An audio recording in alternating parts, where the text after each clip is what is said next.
Wah enak yo, nak gini.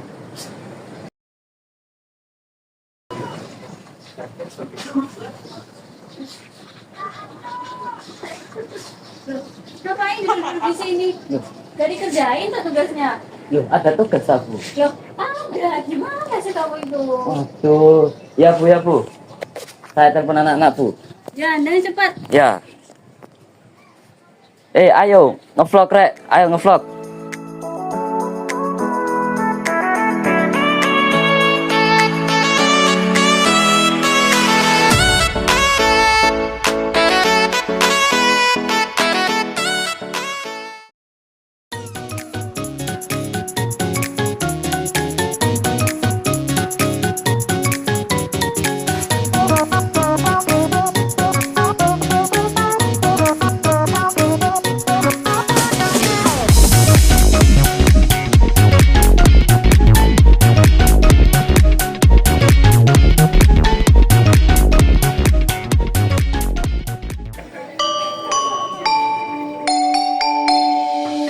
Hai teman-teman, hari ini aku lagi ada di salah satu tempat paling ikonik di Bali, Tanah Lot.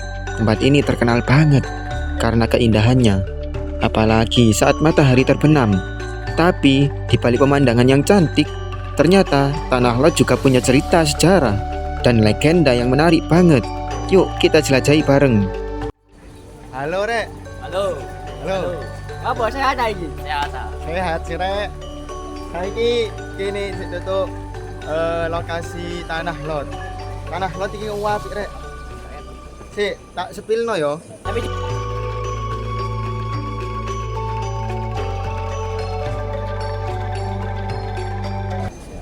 Tapi ini panas, tapi gak apa-apa. Apik Rek.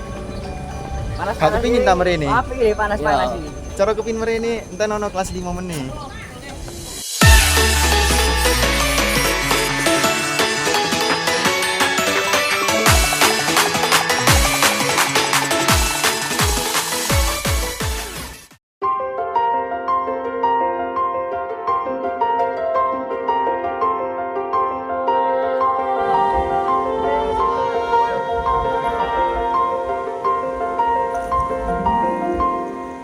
Me.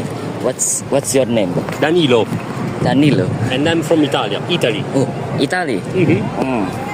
South Italy, South Italy. Mercatello. Mercatello. South Italy. Danilo. It's the first time here in Bali. First time in Bali. What's different tradition in your country and in Bali? The sea, See? every green mountains in our part of Italy.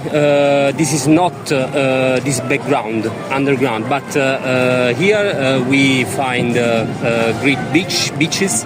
The sea is wonderful. The food is wonderful, and the life is more cheaper than in Italy. Okay. About food in Bali, what do you like? This is the second days we stay here. Second day. And we taste rice, Rice, fried noodle, fried noodle, egg and chicken. apples. And now we stay at a resort, so we eat some specialities as fruits. In Italy, we don't have, for example, dragon fruit. Chicken fruits.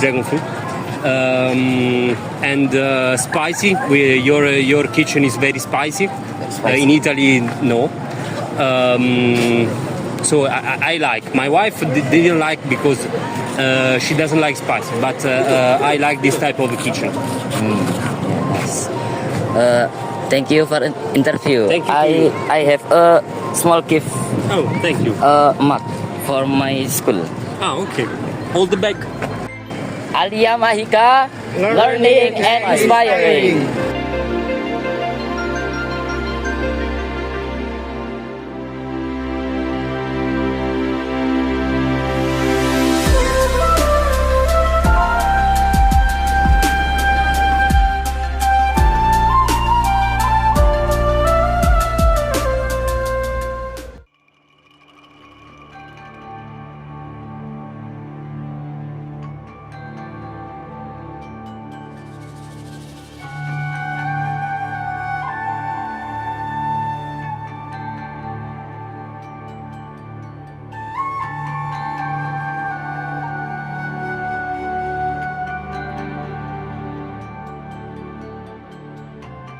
Oke guys, masih bersama kita. Sekarang kita berada di desa Panglipuran. Nah, di desa Panglipuran ini konon katanya ini desa yang paling indah dan yang paling bersih sejak dahulu kala. Banyak turis mancanegara yang datang kemari hanya untuk menikmati sensasinya. Nah, untuk selanjutnya bagaimana tentang kehidupan sehari-hari warga di sini dan bagaimana pengelolaan desa ini, kok kemudian desa ini menjadi desa yang indah dan bersih. Untuk selanjutnya mari kita tanyakan pada warga di sekitar sini. Skui. Permisi Bapak. Ya, Saya Muhammad Zikir Baidillah dari kelompok A4 Bimbingan Bumia. Saya dari Pondok Pesantren Mambaul Hikam, Putra Tanggulangin Sidoarjo ingin Sidoarjo. ya. Oh ya. Saya sedang melakukan wawancara kecil tentang kehidupan masyarakat di desa Panglipuran ini, terutama mengenai sikap toleransi dan kerukunan di sini. Kalau boleh tahu, saya ingin bertanya sedikit, ya Pak. Ya, boleh. Bagaimana kehidupan sehari-hari warga di desa Panglipuran ini? Kalau kehidupan sehari-hari karena desa Panglipuran ini sekarang sudah ditetapkan sebagai desa wisata. Ya. Jadi kehidupan masyarakat sini sangat terbantu ya. Oh iya. Karena satu mempunyai ciri khas khusus masyarakatnya, lalu kemudian dengan hadirnya banyak tamu-tamu wisata dari berbagai penjuru Nusantara maupun dari penjuru dunia, jadi seolah-olah menjadi semacam kayak energi ya bagi warga masyarakat desa adat sini, sehingga bisa memberikan paling tidak sambutan yang ramah untuk para tamu yang ada. Oh iya. Begitu. Baik. Kemudian desa Panglipuran ini terkenal sangat bersih dan indah. Betul. Lantas bagaimana cara warga menjaga kebersihan lingkungan di desa ini? Ya tentunya masyarakat desa adat Panglipuran itu dari mulai zaman dahulu ya, itu memang sudah terbiasa untuk menjaga kebersihan, istilahnya menjaga alam biar tetap lestari. Bahkan dari sekian wilayah yang ada itu 60% itu semuanya adalah masih asri ya, wilayah hutan bambu namanya kalau di sini. Itu sehingga keasrian itu dijaga supaya menjadi keseimbangan bagi masyarakat, baik secara alamiah maupun hubungannya dengan Yang Maha Kuasa. Begitu. Jadi desa Panglipuran ini terjaga sejak nenek moyang dahulu ya Pak ya? Betul. Jadi sudah menjadi kebiasaan bagaimana untuk memperlakukan alam sebagaimana bagaimana mestinya. Kemudian jika melihat di lingkungan sekitar ini kelihatannya sampah-sampah di sini tidak ada ya Pak ya. Kemudian lantas bagaimana sistem pengelolaan sampah di desa ini Pak? Yang kita masyarakat desa adat Panglipuran ini kelola ya, memang semuanya dipilih dan dipilah ya. Misalkan mana yang ini sampah-sampah yang kategorinya organik ya, yang secara alami bisa diurai menjadi bahan penyubur ya kan, tanaman dan seterusnya, ataupun yang anorganik ini maksudnya yang tidak bisa diuraikan.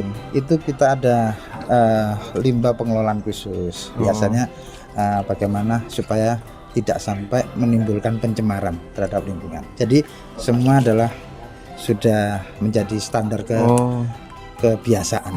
Begitu ya. Apakah ada tantangan Pak yang pertama kali untuk mengubah tempat ini? Ya, semisal memilah sampah kan pasti ada tantangannya. Ya. Jika anak-anak kecil kan tidak tahu sampah ini organik apa organik, itu bagaimana Pak? Itu dia, maka kita perlu tahu bahwasanya kebiasaan masyarakat di desa adat Panglipuran, karena kita di sini adalah mayoritas adalah masyarakat beragama Hindu, yang mana kita selalu mengedepankan sisi-sisi keseimbangan alam dengan alam dengan manusia, dan alam dengan Tuhan. Jadi kesadaran itu yang kita tumbuhkan, sehingga dari mulai masih kecil sampai dewasa sudah terbiasa Oh, untuk menjaga keseimbangan itu. iya, iya. Prinsipnya itu ya. Oh, iya, iya. Nah, kalau kita menyebutnya yaitu konsep namanya Trihita Karma. Oh, iya. Jadi konsep keseimbangan. Oke. Kemudian apakah ada motivasi untuk anak-anak di Nusantara agar bisa menjadi anak-anak di Desa Penglipuran ini, Pak? Oh iya. Prinsip atau tips and tricks? Jadi sebenarnya sangat bisa ya kalau ini bisa ditiru oleh pengunjung atau para wisatawan yang datang ke Desa Penglipuran ini, Ya. melihat dari jarak dekat bagaimana cara memperlakukan alam ya, Iya. bagaimana cara menyambut tamu-tamu. Nah, itu dengan keterbukaan yang ada itu sehingga secara tidak langsung berikan contoh bagaimana alam ini sebenarnya bisa dikelola dengan baik. Oh, iya. Begitu ya. Dan juga saya sering dengar kalau Desa Penglipuran ini dikenal sebagai desa yang rukun dan damai. Kalau boleh tahu, bagaimana bentuk toleransi yang diterapkan oleh masyarakat, Pak, di sini dalam kehidupan sehari-hari? Menurut Bapak sendiri, apa sih kunci utama yang membuat masyarakat Penglipuran ini bisa hidup rukun dan damai sampai sekarang? Saya rasa yaitu tadi kuncinya adalah menghayati konsep kehidupan keberagamaan. Jadi misalkan kalau kita masyarakat Hindu di Bali ya, itu selalu berpegang teguh bagaimana cara menjaga konsep Trihita Karma itu ya. Jadi menjaga keseimbangan alam itu tidak melulu hanya kepada Tuhan, tapi kepada sesama manusia, kepada lingkungan, itu paling penting ya, paling utama. Aplikasinya seperti itu ya. Maka itu jiwa toleran itu bisa begitu sangat gampang untuk kita wujudkan di dalam kehidupan keseharian. Jadi dari lingkungannya sendiri ya, Pak? Dari lingkungan, intinya begitu ya. Ya, kawan-kawan. Jadi seperti itu. Oh iya, Pak, sekali lagi. Siap. Di sini kan juga banyak wisatawan dari mancanegara maupun dari Nusantara sendiri. Ya. Lah, apakah kehadiran wisatawan itu berpengaruh terhadap sikap toleransi masyarakat di sini, Pak? Oh, secara umum, jadi kedatangan para wisatawan ini kan dari berbagai penjuru tanah air maupun dunia ya. Iya. Secara tidak langsung karena masyarakat sini sudah terbiasa membuka diri ya untuk berbagi, lalu kemudian mengembangkan nilai-nilai kesetaraan, sehingga tidak merasa risih kalau ada kedatangan tamu. Justru malah bahagia. Justru kita malah menyambutnya dengan sangat baik. Siapa tahu yang sudah menjadi baik ini bisa dilaksanakan di tempat lainnya. Begitu. Begitu. Ya. Oke, Pak, terima kasih untuk informasinya. Mohon maaf jika saya merepotkan Bapak ya. Siap. Makasih Adik ya. Sampai ketemu. Thank you. Jadi seperti itu, guys, penjelasan dari warga sekitar Desa Penglipuran ini. Lah, desa ini bisa bersih dan asri karena sudah ada sejak zaman dahulu, dan karena dari lingkungannya sendiri masyarakat jadi ikut melestarikan, dan anak-anak juga mengerti apa yang harus diperbuat, semisal sampah yang harus dikelola dan perbedaan anorganik dan organik. Jadi seperti itu untuk kunci untuk membuat desa yang lain menjadi Desa Penglipuran ini seperti itu, guys. Oke, ikuti keseruan selanjutnya.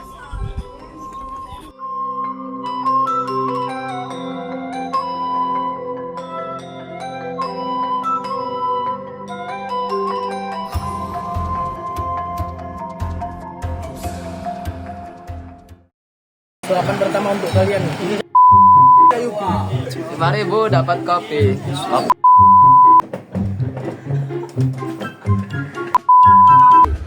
Apa namanya? Pantai Plastik. Nah, mau menuju ke Bali. Loh, meneng wak. Ih. Oke, mas kameramen.